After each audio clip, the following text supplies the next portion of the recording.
Hello everyone, so welcome back to the another lecture जिसमें आज हम डिस्कस करने वाले हैं the part number 4 lecture number 4 on the 100 MCQ series of the political and physical division of India. आप सभी को जैसे पता है कि मैंने 100 एमसीक्यू सीरीज स्टार्ट की है related to the topic political and physical division of India. मतलब कि जो हमारी वर्ल्ड ज्योग्राफी आने वाली है वो आने वाली उसकी सेपरेट हमारी सेशन रहेगा, उसके सेपरेट हमारे 100 एमसीक्यू रहेंगे। अभी सिर्फ और सिर्फ हम इंडियन ज्योग्राफी की बात करेंगे। तो अभी तक हम 3 पार्ट कवर कर चुके हैं, तो जिन्होंने अभी तक वो लेक्चर नहीं देखे ऊपर आपको आई बटन पे वो लेक्चर प्रोवाइडेड है, आप वो देख सकते हो। तो चलो बिना टाइम वेस्ट करते हुए आगे बढ़ते हैं। आज का क्वेश्चन नंबर फर्स्ट क्या कहता है, 61 क्वेश्चन नंबर 60 तक हम कवर कर चुके हैं लास्ट पार्ट तक। तो क्वेश्चन नंबर 61 है, बड़ा बेसिक सा क्वेश्चन है, that is India lies in the hemisphere. ठीक है, इंडिया कौन से हेमिस्फीयर में लाइक करता है। अब आप सभी को पता है कि मैंने आपको बताया था हम अगर ग्लोब को 2 हिस्सों में बांटे, ठीक है, लैटिट्यूड वाइज बांटे, तो अपर पार्ट में होता है नॉर्दर्न हेमिस्फीयर, नीचे वाला पार्ट हो गया सदर्न हेमिस्फीयर। फिर अगर लॉन्गिट्यूड हिसाब से बांटे तो ये आपका हो गया वेस्टर्न हेमिस्फीयर और ये आपका हो गया ईस्टर्न हेमिस्फीयर। तो इंडिया की अगर बात करें, ठीक है, इंडिया कौन से हेमिस्फीयर में लाई करता है, तो आपका आंसर है sir that India lies in the northern and eastern hemisphere. आगे बात करते हैं question number 62। Bhutan is surrounded by which of the following Indian state. जो भूटान है, ठीक है, भूटान कंट्री जो है वो कौन कौन सी इंडियन स्टेट से घिरा हुआ है। तो ये रहा इंडिया का मैप, आप देख सकते हो इधर आपका भूटान आ गया। ठीक है, आपको लोकेशंस पता होनी चाहिए कि आपकी जो स्टेट है कहां पे लाई करती है। तो भूटान के साथ आप देख सकते हो सिक्किम आ गया, सिक्किम के इधर आपका वेस्ट बंगाल भी आ गया। ठीक है, वेस्ट बंगाल के इधर आपका असम एंड अरुणाचल प्रदेश। आप देख सकते हो 4 जो स्टेट हैं ये कनेक्ट कर रही हैं। तो ये 4 ऑप्शन हम देखते हैं कहां पे दिए हुए हैं। तो अगर आप ए ऑप्शन ही देखेंगे तो उधर ही आपको चारों ऑप्शन मिल जाएंगे, that is Assam, Arunachal Pradesh, West Bengal and Sikkim. तो 62 का भी आंसर क्या रहेगा, ए ऑप्शन। बात करते हैं question number 63। Which of the following Indian state does not have any coastal border. ठीक है, कोस्टल बॉर्डर कौन सी स्टेट का नहीं है, आइए देख लेते हैं। कोस्टल बॉर्डर हो गया मतलब कि ये देखो, ये जैसे महाराष्ट्र में बीचेस आपको मिलेंगे तो that will be a coastal border. Gujarat, इधर भी आपका कोस्टल बॉर्डर आ गया, केरला, ये सब कुछ जो ये स्टेट्स हैं ये सारी कोस्टल बॉर्डर होगी। तो अगर हम ऑप्शंस में देखें, राजस्थान ऐसी स्टेट है जहां पे कोस्टल बॉर्डर आपको नहीं मिलेगा, इंटरनेशनल बाउंड्री जरूर मिलेगी, उधर आपको कोस्टल बॉर्डर नहीं मिलेगा, मतलब उधर बीचेस नहीं है, ये भी आप हिसाब लगा सकते हो। बात करते हैं question number 64। The last states of India in the order of area. अगर हम एरिया के वाइज इंडिया की जो स्टेट्स को बांटे सिस्टमेटिक वाइज लगाएं तो सबसे पहले हमारी कौन सी आती है, that will be your Rajasthan, Rajasthan के बाद मध्य प्रदेश, देन महाराष्ट्र। तो A option is the right one 64 का। 65 की बात करें, what separates Daman and Diu. तो दमन एंड दीव को कौन सेपरेट करता है, that will be your gulf of Khambhat. आपने ये चीज याद रखनी है, कंबत गल्फ ऑफ कंबत से सेपरेट करता है, that is Daman and Diu. आगे नेक्स्ट क्वेश्चन की बात करते हैं, ये भी बड़े अच्छी तरह का क्वेश्चन है कि आपको ना ये कॉम्पिटिटिव एग्जाम में इस तरह के क्वेश्चंस पूछे जाते हैं। डायरेक्ट क्वेश्चंस आपको रेयर ही होते हैं, डायरेक्ट आपको सिर्फ और सिर्फ नॉलेज देने के लिए दिए जाते हैं। लेकिन अब इस तरह के क्वेश्चन देखिए क्या होते हैं। बोल रहा है क्वेश्चन, माई फ्रेंड, मेरा एक दोस्त है, hails from a country which is India's neighbouring country, India की नेबरिंग कंट्री, ठीक है, and is situated to the south of Lakshadweep island. वो कहां पे सिचुएट करती है, लक्षद्वीप आइलैंड के साउथ वाली साइड है। ठीक है, which of the following can it most probably be. ठीक है, पॉसिबिलिटी क्या है इन 4 ऑप्शन में से, कहता है श्रीलंका, म्यांमार, मालदीव्स की नन ऑफ दिस। ठीक है, तो इसका आंसर वही आ जाता है जहां पे सभी फिल्म स्टार जा रहे हैं, कोरोना के काल में सबसे ज्यादा रश उधर ही पड़ा हुआ, that will be your Maldives. 66 का आंसर आएगा C option. 67। Which among the following is correct regarding the Great Plain? अगर ग्रेट प्लेन्स ऑफ इंडिया की बात करें तो कौन सा सही इंफॉर्मेशन दी गई है। पहला बोलता है great plain of India is located to the north of Shivalik. दूसरा बोलता है it is the alluvial deposit of river.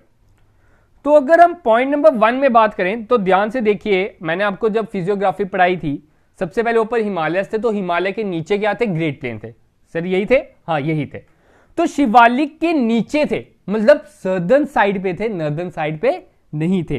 तो पहला ऑप्शन तो इधर ही गलत हो जाता है। ठीक है, तो मतलब ए ऑप्शन गलत, सी ऑप्शन गलत।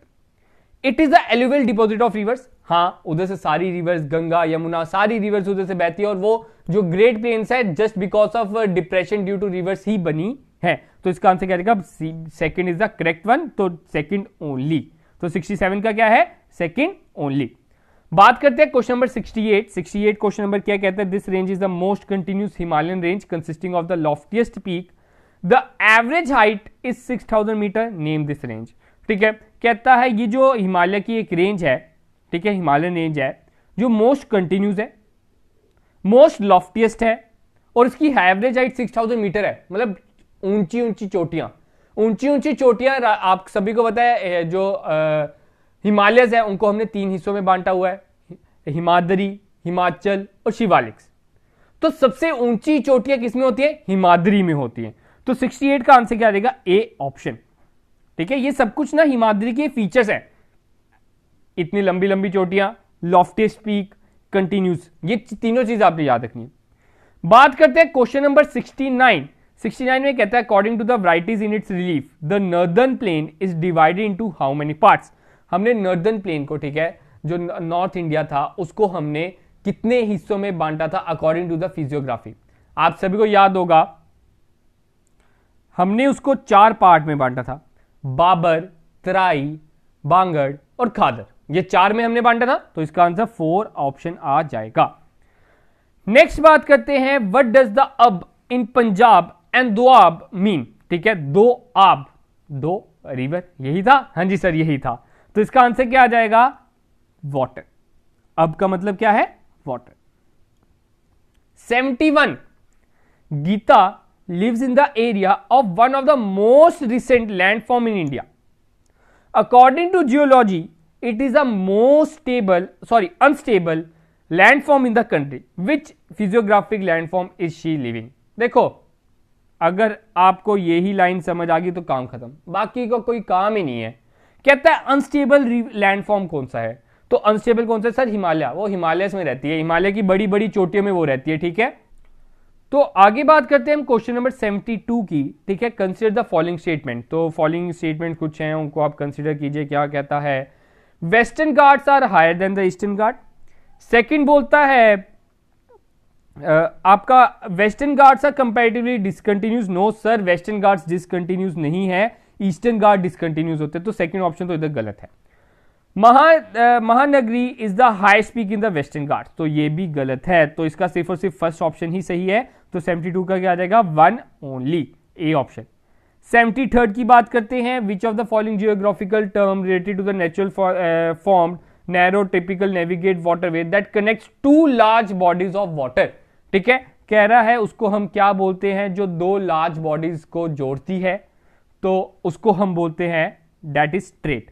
ठीक है, समझ लो ये एक लैंड है, ये एक लैंड है, इसके बीच में ये जो चीज है इसको हम स्ट्रेट बोलते हैं। और ये एक सी हो जाए, एक आपका वाटर बॉडी इधर होगी, एक वाटर बॉडी इधर होगी। 2 वाटर बॉडीज को जो जोड़ती है narrow sea lane, that will be strait. अब आपका काम है, आपने जल्दी से कमेंट सेक्शन में लिख के बताना है कि इंडिया और श्रीलंका के बीच वाले स्ट्रेट को क्या बोलते हैं, उसके स्ट्रेट का नाम बताना है। जल्दी से कमेंट सेक्शन में लिखिए।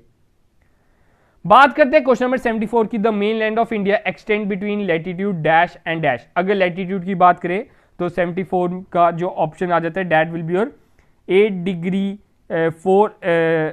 4 minute north and 37 degree 6 minute north. तो इसका आंसर क्या रहेगा? D option. इसका डी ऑप्शन आ गया। ये अभी बात हो रही है लैटिट्यूड की। अगर लॉन्गिट्यूड की बात करें तो 68 degree 7 minute east to 97 degree 25 minute east. तो ये आपका क्या हो गया? लॉन्गिट्यूड। इसका आंसर डी ऑप्शन रहेगा। 75 टीना आंट लिव्स इन श्रीलंका। ठीक है, टीना की एक आंटी है, वो श्रीलंका रहती है। She wants to visit India, अब उसका मन कर गया इंडिया में आने का। Which place will have to cross to reach India? अब इंडिया तक पहुंचने के लिए उसे क्या? एक समुद्र पार करना पड़ेगा। तो उस समुद्र में जो नाम दिए गए हैं तो क्या क्या है? एक गल्फ ऑफ मन्नार भी उसे पार करना पड़ेगा और साथ में एक पार का स्ट्रेट भी पार करना पड़ेगा। ठीक है, तो ये दोनों के दोनों पार करने में, तो इसका आंसर रहेगा both A and B. 86 the tropic of cancer which passes through India is dash to the equator. ठीक है, इंडिया को आपको पता है जो ट्रॉपिक ऑफ कैंसर है 23.5 डिग्री, तो वो जो है वो इंडिया को 2 हिस्सों में बांटता है। आप सभी को पता है, हाँ, वो 2 हिस्सों में डिवाइड करता है। अब जो ट्रॉपिक ऑफ कैंसर है वो इक्वेटर मतलब 0 डिग्री उसके कौन सी साइड पे है, राइट एंगल में है, नॉर्थ में है, साउथ में है कि 90 डिग्री टू द साउथ में है। ठीक है, तो 76 का आंसर आ जाता है टू द नॉर्थ। ठीक है, ये अगर आपका इक्वेटर है, इक्वेटर के ऊपर है आपका tropic of cancer. 77 what is the total length of coast line. ठीक है, अगर इंडिया की, सॉरी इधर इंडिया वर्ड लिखना रह गया कि इंडिया की आपने total length of coast line बतानी है, तो इंडिया की total length of coast line आती है 7516.6 किलोमीटर। 78, देखो ये थोड़े से ना आपको क्रैम करने पड़ेंगे, ये जो कुछ टर्म्स हैं, ठीक है, ये फैक्चुअल हैं, ये आपको याद रखने पड़ेंगे, आपको लर्न करने पड़ेंगे। तो ये कुछ क्वेश्चंस ऐसे हैं जो पॉलिटिकल डिवीजन रिलेटेड है, फिजिकल वाले तो मैंने आपको समझा दिए हुए हैं कि कैसे करना है। 78 कहता है India total area is approximate -% of the total geographical area of the world. मैंने आपको क्या बताया था sir, India is the 7th largest country. मैंने क्या बताया था आपको, पहले का पता होगा मैक्सिमम को। तो वही कह रहे हैं कि इंडिया जो है 7वां सबसे बड़ा देश है इस दुनिया में। तो इंडिया का अगर हम पूरे वर्ल्ड से तुलना करें तो कितने परसेंट उसने लैंड ली हुई है, दैट विल बी 2.4%। ठीक है, 78 का आंसर क्या रहेगा 2.4। 79 what is the southern most point of the Indian union. Indian territory की अगर बात करें तो सबसे सदर्न मोस्ट ए पॉइंट कौन सा है, मैंने आपको बताया था it is Indira point if island included and Kanyakumari if islands are not included. अगर हम आइलैंड्स को इंक्लूड नहीं करें तो कन्याकुमारी, लेकिन आप इधर देख रहे हो उन्होंने इंदिरा पॉइंट ऑप्शन दिया हुआ है। अगर इंदिरा पॉइंट ऑप्शन नहीं होता तो कन्याकुमारी चुनते, तो इसका आंसर क्या रहेगा इंदिरा पॉइंट। आज का last question, which of the following state does not have coastal as well as international boundary. मैंने आपको बताया था डेट 5 स्टेट्स ऐसी हैं जिनकी ना ही कोस्टल साथ में इंटरनेशनल बाउंड्री नहीं है। तो वो कौन कौन सी आप सभी को पता होना चाहिए। एक आपकी आती है हरियाणा, दूसरी आपकी आती है मध्य प्रदेश, तीसरी आपकी Chhattisgarh, fourth one is your Jharkhand and the fifth one is your Telangana. ये 5 की 5 आपने याद रखनी है। ये जो 5 स्टेट्स ऐसी हैं जिनकी ना ही कोई कोस्ट लाइन है और ना ही कोई इंटरनेशनल बाउंड्री। ठीक है, तो इसमें से आपको कौन सा ऑप्शन दिख रहा है, डेट मध्य प्रदेश, झारखंड का भी मैंने इधर नाम ले लिया है। ठीक है, नॉट बोल रहे हैं, does not have coastal line as well as the international boundary. इस क्वेश्चन में थोड़ी सी मिसप्रिंटिंग होगी है। ठीक है, तो इसमें वही बोला है कि हमने एक्चुअल में इस क्वेश्चन में पता क्या बताना है, मैंने क्वेश्चन ये डाला था कि ऐसी कौन सी स्टेट है जिसकी कोस्टल लाइन और वो जो इंटरनेशनल बाउंड्री है उसमें नहीं आते। 5 मैंने बता दी, तो सिक्किम इसका सही आंसर रहेगा। सिक्किम आपका इंटरनेशनल बाउंड्री करता है भूटान के साथ, हमने देखा था। ठीक है, तो ये मैं क्वेश्चन करेक्ट कर लूंगा, थोड़ी सी इसमें मिसप्रिंटिंग हो गई है, ये थोड़ा सा टाइपिंग एरर हो गया, तो ये मैं ठीक कर लूंगा।